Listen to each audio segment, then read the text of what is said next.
Olá pessoal, tudo bem? Meu nome é Samuel Dalelast, sou médico e esse é o nosso espaço aqui no YouTube para discutirmos temas relacionados à saúde, qualidade de vida e bem-estar. Bom, semana retrasada eu fiz um post aqui, fiz um vídeo, na verdade, falando sobre hipertensão, aumento da pressão arterial. Percebi que está dando bastante comentário, as pessoas estão bem interessadas, até porque é um assunto de saúde pública, Muitas pessoas hoje se medicam tomando remédios para controle da pressão arterial. Aí que eu fiz? Fiz mais um videozinho trazendo o alho e os benefícios do alho no controle da pressão arterial, que eu também percebi que o povo gostou. Eu estou indo no vácuo aqui, enquanto o pessoal está comentando, está gostando, está curtindo, eu vou trazendo informações que podem ajudar as pessoas no controle dessa patologia, Será que eu chamo de doença? Será que hipertensão é doença? Na verdade não, Na verdade é uma manifestação de um corpo que está doente. E como eu comentei aqui, hoje isso é unânime em consultório de cardiologista, muitas pessoas tomando captopril, propranolol, losartana, um monte de medicamento para controle desse sintoma. Olha aí, hipertensão não é doença, ela pode ser um sintoma de um corpo adoentado. Então, se você é portador de pressão arterial aumentada, cabe a você tomar as providências para o quanto antes conseguir se libertar da necessidade do uso de medicamento. Eu vou aqui, então, usar esse nosso espaço de informação para ensinar você. Já falei, já trouxe aqui a informação sobre o alho e hoje eu vou ensinar para você sobre os benefícios da uva. Não é de hoje que a gente sabe que a uva tem uma série de benefícios para tratamento de doenças associadas ao coração. E como o aumento da pressão arterial está muito associado aqui em relação ao coração, vamos falar hoje um pouco sobre a uva e os seus benefícios. Bom, como a gente vai falar aqui sobre uva, duas coisas que são extremamente importantes e já conhecidas. Primeiro vamos botar aqui, resveratrol. Resveratrol é um polifenol extraído da uva e o extrato da uva, que a gente chama de vitis vinifera. Então aqui o extrato da uva. E ele tem que ser padronizado em 95% de procianidinas ou proantocianidinas, que são os polifenóis que vão ter aqui a função ativa, São os compostos bioativos. Então ele tem que ter 95% dos compostos bioativos, procianidina e proantocianidina, e o resveratrol, que ele é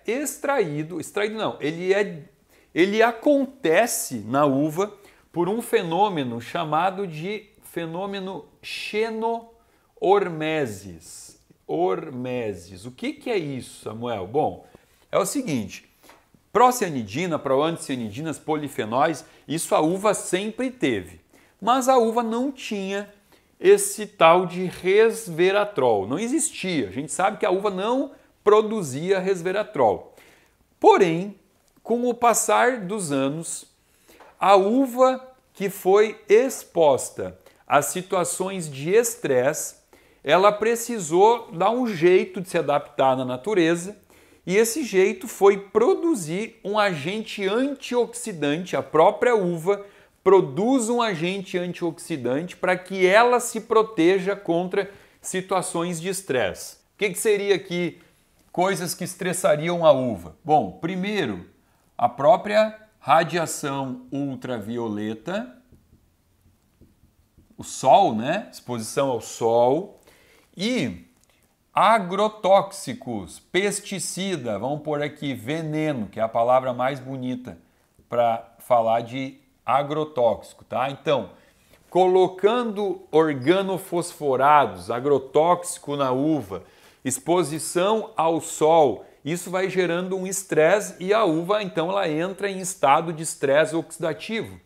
E ela precisa dar um jeito de reverter isso. Então, por um processo que a gente chama xenormesis, a própria uva começou a desenvolver resveratrol, que é encontrado na casca da uva. Por quê? É a casca da uva que tem essa exposição a raios ultravioletas, a presença de organofosforados, de agrotóxico, pesticida. Então, assim, resveratrol, ele vai ser encontrado na casca da uva e na semente, né? Por que na semente? Ué, porque a semente é onde vai ter o material genético que vai fazer com que a nova uva, quando ela se refazer, ela tenha que ter na casca o resveratrol. Então, onde é que está o conteúdo genético aqui, a informação genética, está na semente. Então, a gente só não encontra resveratrol na polpa da uva, né? Ela vai estar na casca e na semente. Qualquer uva, não. O resveratrol, ele vai estar presente na uva negra. Então, não adianta consumir uva branca achando que ali vai estar todo o benefício antioxidativo da uva. Não, não tá. Então, é a uva negra. Bom, aqui, pessoal, é que começa toda essa informação que as pessoas utilizam a seu favor para poder dizer que consomem vinho, porque vinho é maravilhoso para a saúde do coração, porque o vinho tinto ele contém resveratrol. É verdade, o vinho tinto ele contém resveratrol, mas eu já fiz um vídeo aqui para você sobre álcool, aqui o linkzinho para quem não assistiu, falando de todo o resto que o álcool vai trazer de malefício no corpo, né? Então a gente vai aprender hoje aqui como utilizar vitis vinífera, resveratrol a nosso favor, sem que a gente tenha que, para isso, expor o corpo a excesso de álcool ou também de frutose, né? Porque a uva, ela contém frutose. E eu tenho que ter esse conhecimento para saber orientar o paciente quanto que ele deve consumir de uva por dia para ter apenas benefícios e não ter os malefícios do excesso da frutose. Também fiz um vídeo aqui falando sobre frutose, como consumir, os perigos ou não da frutose. Bom, então é o seguinte, se eu tenho um paciente saudável e eu quero simplesmente manter este paciente saudável e eu quero cuidar da parte do coração dele, eu posso prescrever para ele simplesmente que ele consuma uvas negras numa dieta. Eu vou colocar lá o horário adequado, longe da refeição, né? Não consumir fruta após a refeição, essa coisa da sobremesa não é inteligente. Agora, vamos lá, vamos construindo situações aqui com pacientes diferentes. Eu tenho um paciente que ele é atleta, ele pratica atividade mais intensa, ele faz uma musculação, uma corrida. O que eu posso fazer? Eu posso dar mais, eu posso ofertar mais uva para ele. Aí eu posso usar o suco de uva. Suco de uva é uma coisa que eu confesso para vocês, eu não tenho o hábito de usar isso no meu consultório, a não ser que seja para pessoas que realmente praticam uma atividade física mais intensa. Por quê? Porque eu vou ter uma carga de glicose, de frutose, desculpa, num copo aqui de suco de uva, eu vou ter bastante frutose. O que eu não gosto muito, eu não gosto de dar muita frutose para o paciente, a não ser que ele vá usar essa frutose como fonte de energia, porque eu já fiz aqui um vídeo sobre frutose e mostrei que a frutose ela pode ser usada sim dentro da célula para um processo de mitocondrial para a produção de ATP. Então o que eu vou fazer? Aonde que eu usaria um copo de mais ou menos 250 ml de suco de uva? Eu vou usar pré-treino. Então a pessoa ela vai fazer um treino lá, uma corrida, uma maratona, o que eu faço? 20 minutos antes eu dou para esse paciente um copo de suco de uva, olha o tanto de resveratrol, de vitis vinífera que vai ter nesse copo, né? Suco de uva negra, né? Escuro, não uva branca, né? E esse paciente ele vai consumir toda essa frutose durante o treino. Por quê? Porque o corpo dele vai começar a gastar a glicose, o glicogênio, e ele vai começar a precisar de uma fonte externa, e ele já tomou o suquinho de uva, então tá tudo certo. É muito interessante usar suco de uva negra como um recurso para pessoas que praticam atividade física. Tá, mas não vai ser esse daqui o caso, a gente não vai falar da uva no esporte, a gente vai agora falar de uma condição que é muito comum, que são pessoas com a saúde do coração comprometida, já tem lá uma plaquinha de gordura entupindo alguma artéria, já está com a pressão arterial aumentada, já está com alteração do colesterol, né? Está com o colesterol bagunçado. Então, o que eu vou fazer? Eu posso prescrever para esse paciente em cápsulas o resveratrol. Vamos falar primeiro de resveratrol, tá? Resveratrol, eu tenho dois tipos. Eu tenho o resveratrol cis e o resveratrol trans. O que é isso, Samuel? Isso são isomerias. Eu já falei aqui para vocês sobre isomeria, que é uma mesma molécula, ela vai ter um isômero, uma estrutura molecular diferente. Eu até usei aqui já o exemplo da água. Aqui é uma mentira, tá? A água ela não tem isômeros, mas é mais fácil de mostrar aqui, por exemplo, ó, como é que é a água. A água é H2O, né? Ou seja, eu tenho uma molécula de oxigênio e eu tenho aqui duas moléculas de água, tá? E a água ela é assim. Agora, se eu fosse brincar aqui, eu diria, ó, isso é uma isomeria. E eu posso ter outra isomeria que seria a água assim, ó. Ou seja, é a mesma estrutura, é H2O, mas dependendo da posição que eu tenho aqui na cadeia carbônica, cadeia bioquímica aqui, eu vou ter cis, eu vou ter trans, eu vou ter levógeno, eu vou ter dextrógeno, então são isomerias, tá? Eu sempre tenho que preferir a isomeria trans, ou seja, transresveratrol. Por quê? Porque o transresveratrol é a molécula mais estável do resveratrol. Então, quando eu prescrevo aqui para um paciente, eu boto transresveratrol ou, dependendo de onde o paciente, a farmácia que ele está manipulando, a gente sabe que as grandes farmácias, as melhores farmácias, elas só trabalham com a versão trans do resveratrol. E o resveratrol, gente, além de ele já ter um efeito antioxidante, ele mesmo já é um antioxidante. Lembram o que é isso? Ó, videozinho aqui sobre estresse oxidativo para aprender o que é uma molécula antioxidante, né? Que é uma molécula que tem capacidade de diminuir radical livre. Além de ele já ter um efeito antioxidante, ele também vai estimular uma proteína chamada NRF2, que é a proteína que dá o primeiro chute, primeiro estímulo para o corpo produzir o próprio sistema antioxidante, porque ela estimula aqui o aumento da ação da glutationa reduzida.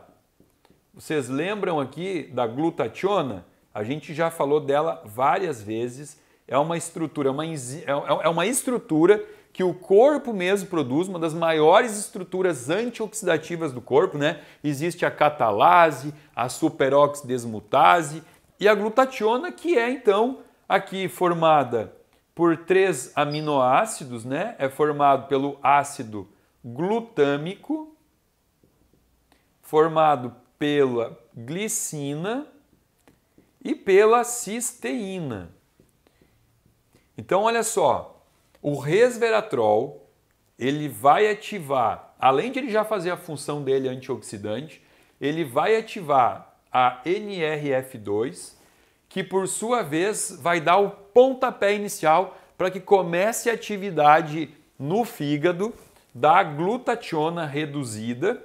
E a glutationa reduzida, ela aqui dos 3 aminoácidos aqui, vamos dizer, é feio falar, né, o mais importante, mas sim, o mais importante aqui é a cisteína. Então, o que eu tenho que ter como consciência aqui? Que quando eu estou dando resveratrol para um paciente, eu vou estar estimulando uma via hepática da glutationa que vai utilizar a cisteína para fazer a limpeza hepática, o processo de detoxificação do fígado, né?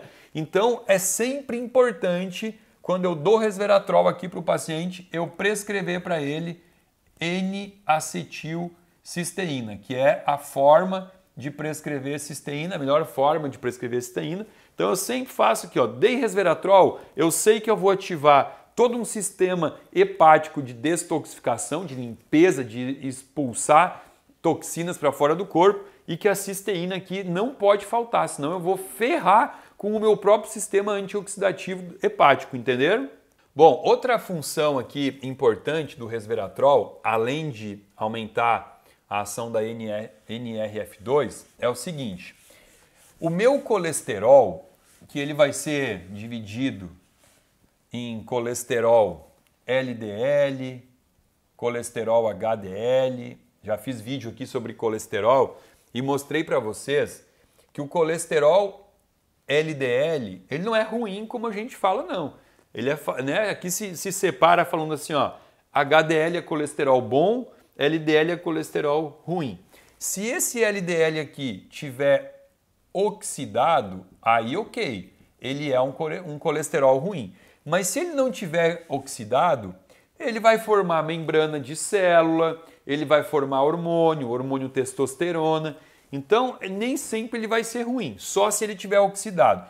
Só que o LDL, ele se liga facilmente ao cobre.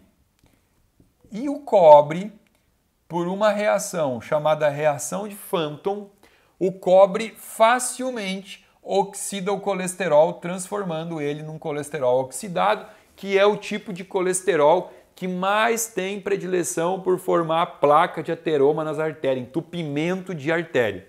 E aqui, o resveratrol, ele inibe essa ligação. Aqui o resveratrol, ele se liga aqui no cobre, fazendo com que o cobre não tenha essa capacidade de se ligar no LDL, gerando esse processo oxidativo aqui. Então, olha só, mais uma vez, olha, ele já é um antioxidante, ele estimula uma via antioxidativa e ele também protege o colesterol da própria oxidação gerada pelo cobre, diminuindo assim o risco de aumento ou de formação de placa de gordura nas artérias. Então, por isso que o resveratrol, ele tem sido o queridinho dos antioxidantes, tem sido prescrito em consultório, inclusive por médicos que não seguem muito essa linha da ortomolecular, até os próprios médicos mais alopatas, que trabalham com a parte mais voltada para o remédio e tal, já estão abrindo a mente, já estão prescrevendo isso para paciente, o que tem me deixado muito feliz. E o Vitis vinifera, para a gente falar dele aqui, eu preciso relembrar. No vídeo sobre hipertensão, eu expliquei que eu tenho aqui a artéria e que essa minha artéria, assim como todas as células do corpo, ela fica se renovando, as células vão se renovando nessa parede arterial. E eu preciso aqui ter colágeno, ter elastina, eu preciso ter substrato para que essa artéria ela tenha uma certa flexibilidade, né? Ela tem que estender, que seria o expandir, contrair, né? Diminuir, relaxa, contrai, a gente chama isso de complacência, a complacência da artéria. E tudo isso depende de estruturas de colágeno, de elastina, e que quando eu começo a ter o aumento da minha glicose, se eu tenho excesso de glicose, eu vou começar então a ligar a glicose em alguns aminoácidos, como por exemplo a própria lisina, eu ligo a glicose na lisina, e a lisina, que seria um dos aminoácidos formadores aqui do colágeno da artéria, começa então a não ter mais, eu não tenho um aporte de lisina e eu começo a ter uma fibrose, eu começo a ter um enrijecimento da parede das artérias. Existe uma enzima aqui chamada de elastase, que é uma enzima, ó, ASE, ela é uma ASE, ela degrada elastina, ela diminui a elastina, e elastina é fundamental para poder produzir, para poder ter aqui flexibilidade na artéria. Qual a parte legal? Vitis vinifera, ele atua como um inibidor da elastase. Ó, inibe a enzima que tira a elastina, ó, que tira a elastina aqui da parede arterial, ou seja, melhorando aqui, por sua vez, então, essa capacidade da artéria de se refazer, de se remoldar sempre tendo capacidade de complacência. Vitis vinifera também inibe a ação da metaloproteína de membrana extracelular.